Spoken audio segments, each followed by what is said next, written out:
सुबह सुबह आपके पास कोई मैसेज आया कि भैया कि आप करोड़पति बनने वाले हैं। आप आज आपको एक ऐसी इन्फॉर्मेशन मिलेगी इस वीडियो के माध्यम से जो कि डेली लाइफ में आपको कहीं ना कहीं कभी ना कभी जरूरत पड़ती ही है। आपके सामने बैठे हैं मिस्टर सैनी साहब जो कि लीगल फील्ड से बिलोंग करते हैं। तो कुछ ऐसे क्वेश्चन हैं जो कि आम पब्लिक के लिए जानना बहुत जरूरी है। मतलब जरूरी है इसका मतलब कि जानना चाहिए, क्योंकि कुछ इन्फॉर्मेशन या कुछ नॉलेज ऐसी है जो कि हमें पता होनी चाहिए बिना किसी एडवाइजर के। तो सबसे पहला क्वेश्चन ये है कि लोगों को ये लगता है कि जो कोर्ट रूम है वो जोली एलएलबी या दामिनी जैसे होते हैं, तो क्या ये रियल में कितना अलग है? कोर्ट रूम में जो भारी भरकम डायलॉग मारे जाते हैं वो सिर्फ फिल्मों में होते हैं, रियलिटी बिल्कुल इससे अलग होती है।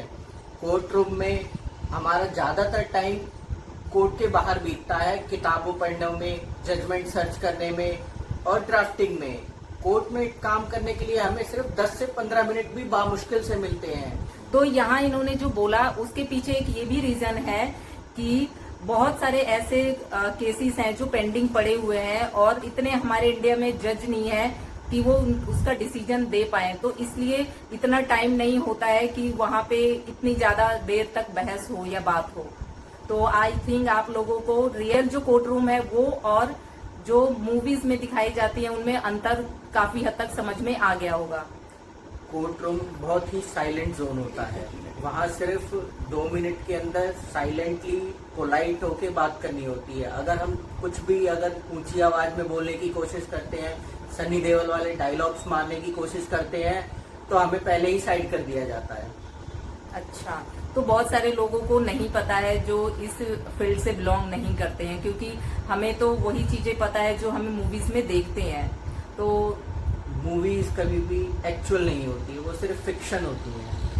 ओके, तो सेकंड क्वेश्चन ये है सैनी साहब कि व्हाट्सएप पे स्कैम कॉल या फेक लिंक या ऑनलाइन फ्रॉड बहुत हो रहे हैं। तो दो ऐसे, अगर किसी पर्सन के साथ ऐसा कुछ मिसहैपनिंग हो जाता है तो ऐसे 2 इमीडिएट स्टेप जो कि वो उसको लेना चाहिए, क्या ऐसे हो सकते हैं? सोचो, आप सो के उठे, सुबह सुबह आपके पास कोई मैसेज आया कि भैया कि आप करोड़पति बनने वाले हैं, आपकी लॉटरी लगी है, ये लिंक है, इस पे फॉर्म भर के सबमिट कर दो। आपने क्लिक किया और आपके खाते से पैसे उड़ गए। पैसे कटते ही आपके पास 1 से 2 घंटे का गोल्डन आवर होता है। सबसे पहले 1930 पर कॉल करके वहाँ पे अपनी शिकायत दर्ज कराएं। साइबर पोर्टल का है। सेकंड, साइबर क्राइम पोर्टल है गवर्नमेंट का, उस पे जाके अपनी शिकायत दर्ज करें इंस्टेंट। उसके बाद अपनी बैंक को इन्फॉर्म करें, अपना खाता ब्लॉक कराएं, कहीं आपके सारे पैसे ही ना उड़ जाएं। तो ये जो काम है सबसे पहला स्टेप होना चाहिए, अदरवाइज आप कहीं कहीं नहीं रहेंगे, पैसे को ट्रैक करना मुश्किल हो जाता है और रिकवरी भी बहुत मुश्किल हो जाती है। बिल्कुल। तो आप लोगों को ये जो सेकंड क्वेश्चन है, क्योंकि आजकल जो डिजिटल फ्रॉड है वो बहुत ज्यादा चल रहा है। डिजिटल फ्रॉड ऐसा नहीं है कि वो सिर्फ अनपढ़ लोगों के साथ होता है। डिजिटल फ्रॉड पढ़े लिखे लोग जो बहुत अनुभवी हैं उनके साथ ही हो रहा है। तो और डिजिटल फ्रॉड के साथ एक सबसे जो वर्ड है, स्ट्रॉन्ग वर्ड जो जुड़ा हुआ है, डिजिटल अरेस्ट। तो डिजिटल अरेस्ट के बारे में आप क्या बताएंगे? डिजिटल अरेस्ट जैसी कोई चीज नहीं होती, ये सिर्फ आपको डराने के लिए, जो डर गया वो फंस गया। बस पैसे निकालने हैं उन्हें, वो जैसे निकालें, जैसे कोशिश करें। डिजिटल अरेस्ट नाम की कोई चीज नहीं है। अगर कोई कहता है कि भैया आपके खिलाफ कंप्लेंट है या ये है, तो उससे FIR नंबर मांगे, कंप्लेंट की डिटेल्स मांगे और कंसर्न थाने से कंफर्म कर लें। ओके। तो इन्होंने जो भी स्टेप बताए, अगर किसी भी पर्सन के साथ ऐसा कुछ होता है तो आप जो भी इन्होंने इन्फॉर्मेशन बताई है वो इस वीडियो को दोबारा से आप देखें, समझें और उसके बाद आप कोई भी स्टेप उठाएं।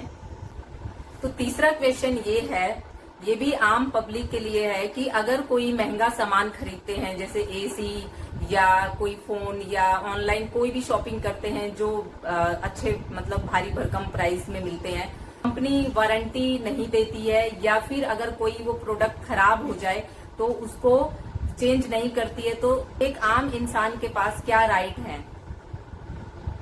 बताइए। मान लो आपने कोई एसी खरीदा, 2 दिन चला, तीसरे दिन उसने जवाब दे दिया अब नहीं चल रहा मैं। आपके पास इस केस में आपका कंज्यूमर राइट्स है। सबसे पहले आप कोई भी सामान खरीदे, एसी, फ्रिज, फोन, उसके बिल जरूर लें। यही सबसे बड़ी चीज होती है कोर्ट में प्रूव करने के लिए कि आपने खरीदा, कहाँ से खरीदा और किससे खरीदा। उसके बाद अगर वो कस्टमर केयर से बात करें, वो कोई संतुष्ट भरा जवाब नहीं देते हैं, आप कंज्यूमर पोर्टल है एक, वहाँ कंप्लेंट करें, ग्राहक सेवा। उसके बाद भी अगर बात नहीं बनती है तो कंज्यूमर कोर्ट आपके पास है जो आपके राइट्स के लिए हमेशा खड़ा रहता है। अगर आप ठीक हैं, आपकी कोई गलती नहीं है, तो वो चीजें या तो रिप्लेस होके देंगी, उसके साथ साथ आपको कंपनसेशन भी क्लेम मिलेगा। तो आई होप कि बहुत सारे ऐसे लोग हैं जो कि इस समस्या से जूझ रहे होंगे या फिर आने वाले टाइम में हो सकता है कि उनके साथ ये प्रॉब्लम हो। तो आपके पास ये सारे स्टेप हैं कि आपको सबसे पहले बिल जरूर लेना चाहिए, और जो इन्होंने बताया तो वो सारी चीजें की नॉलेज आपके पास होनी चाहिए।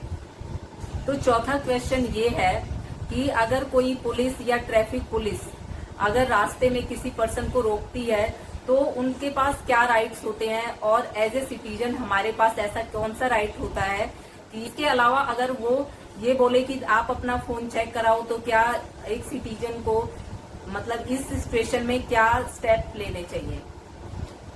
रास्ते में जब आप चल रहे होते हैं, कहीं भी कोई पुलिस आपको हाथ दे के रोकती है, आपकी गाड़ी की चाबी छीनने की कोशिश करती है, तो ये गैर कानूनी है, इलीगल है। उसके पास ऐसा करने का कोई राइट्स नहीं है। दूसरी बात, वो आपका फोन मांगती है, फोन लेने की कोशिश करती है, चेक करने की कोशिश करती है, वो भी इलीगल है। जब तक कि आपके अगेंस्ट कोई ऐसा कोई क्रिमिनल केस ना हो जिसमें पुलिस को शक हो, डाउट हो, या आपके अगेंस्ट इंक्वायरी करने की कोई आदेश ना हो, जब तक वो ऐसा नहीं कर सकती है। बाकी आप रोड पे चले, कोई भी चालान जो काटता है वो 1 स्टार कम से कम हो पुलिस वाला या ट्रैफिक पुलिस, वही चालान काट सकता है। कोई कांस्टेबल या हेड कांस्टेबल वो आपकी गाड़ी रोक सकते हैं लेकिन चालान नहीं काट सकते हैं। बस अब अपनी गाड़ी के कागज पूरे रखें, रोड सेफ्टी का फॉलो करें, कोई इशू नहीं है। बिल्कुल, क्योंकि कई बार लोग अपनी सेफ्टी के लिए ही जो सेफ्टी रूल्स बनाए गए हैं वही यूज नहीं करते हैं। जैसे हेलमेट पहनना, वो हेलमेट नहीं पहनते हैं, या सीट बेल्ट लगाना तो वो नहीं लगाते हैं। तो इस वजह से आखिरकार उनको खुद को ही नुकसान होता है। और अगर तो ये जो भी सेफ्टी रूल्स बनाए गए हैं ये हम आम पब्लिक की सुरक्षा के लिए ही बनाए गए हैं। तो यहाँ पे ये 4th जो क्वेश्चन है उसका आंसर आपको मिल चुका होगा, और आई थिंक बहुत सारे ऐसे लोग हैं जिनको कि ये इन्फॉर्मेशन समझकर जानकर बहुत अच्छा लग रहा होगा कि अगर हमारे साथ कुछ ऐसा होगा तो हमारे पास ये राइट्स हैं। अगला क्वेश्चन ऐसा है जो कि मुझे लगता है कि ये क्वेश्चन बहुत से लोगों के दिमाग में ये डाउट है कि अगर कोई नॉमिनी बनता है, चाहे वो बैंक अकाउंट का नॉमिनी हो या फिर किसी प्रॉपर्टी का हो, उनको ये लगता है कि जो नॉमिनी है वो कानूनी हकदार होता है, मतलब वो अपने आप को मालिक समझते हैं और वो ये सोचते हैं कि इस प्रॉपर्टी पे या इस पैसे पे मेरा हक है। अगर वो इंसान नहीं रहा तो वो पूरा जो राइट है लेने का वो मेरा है। तो क्या ये सही है कि जो नॉमिनी है वो क्या असली मालिक होता है? ये बहुत अच्छा क्वेश्चन पूछा आपने। ये बहुत बड़ा मिथक भी है कि जो नॉमिनी बन गया वो ये सोचता है कि मैं इसका मालिक बन गया। मान लो आपके फादर ने अपने बेटे, बेटी या किसी भी थर्ड पर्सन को अपनी प्रॉपर्टी या जो भी बैंक में पैसा है या जो भी एफडी है उस पर नॉमिनी बना दिया कि भैया आप। लेकिन सबसे बड़ी सच्चाई ये है कि जो नॉमिनी होता है वो एक उस प्रॉपर्टी या उस पैसे का चौकीदार या ट्रस्टी होता है, वो उसका मालिक कभी नहीं होता। उसका काम होता है कि उनकी डेथ के बाद उस पैसे को सही से डिस्ट्रीब्यूट करना, जो भी उनके लीगल हेयर्स हैं। नॉमिनी का मतलब कभी भी मालिक नहीं होता और ना ही उसका उसके पैसों पर कोई हक होता है। बिल्कुल, क्योंकि ये बहुत सारे लोगों को, जो मैं उन लोगों की बात कर रही हूँ जो पढ़े लिखे हैं, जो समझदार हैं, उनको भी कुछ ऐसी चीजें हैं जो कि रियल में नहीं पता है कि वो होता क्या है। मतलब कि किसी ने कुछ सुन लिया या बोल दिया तो वो उस पर ज्यादा बिलीव करते हैं। तो आप लोगों को आई थिंक ये पता लग गया होगा कि जो नॉमिनी है वो असली उस प्रॉपर्टी या उस पैसे का असली हकदार नहीं होता है। नहीं होता। तो जो नेक्स्ट क्वेश्चन है वो आप थोड़ा सा फनी भी है और थोड़ा सा आपके पर्सनल लाइफ से जुड़ी हुई है। कभी ऐसा हुआ हो कि आपकी लड़ाई आपके वाइफ के साथ हुई हो और आपने लीगल जो वर्ड है वो यूज किया हो?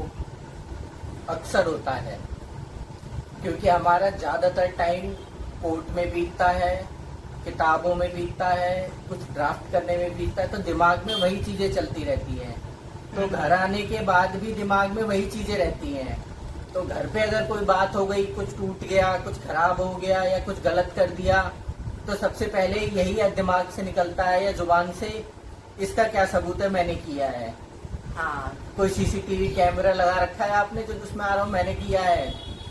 तो ये चीजें होती हैं। कई आपने बोला कि भाई ऐसा क्यों हुआ, तो मैं ऑब्जेक्ट करता हूँ उस पर, ये मैंने नहीं किया, ऐसा नहीं हुआ, उसका आपके पास क्या सबूत है। तो हर बात में सबूत और गवाह पैदा किए जाते हैं। तो ये एक, जबकि प्रोफेशनल और पर्सनल को अलग रखना चाहिए, लेकिन क्योंकि जब उनका 24 घंटे ही उसी चीज में रहते हैं तो वो कभी भी उस चीज से बाहर नहीं निकल पाते हैं। तो आई थिंक आपको ये इस सवाल का भी जवाब मिल गया होगा। आज के लिए इतनी इन्फॉर्मेशन आई थिंक बहुत है। तो thank you so much for watching and thank you Saini साहब का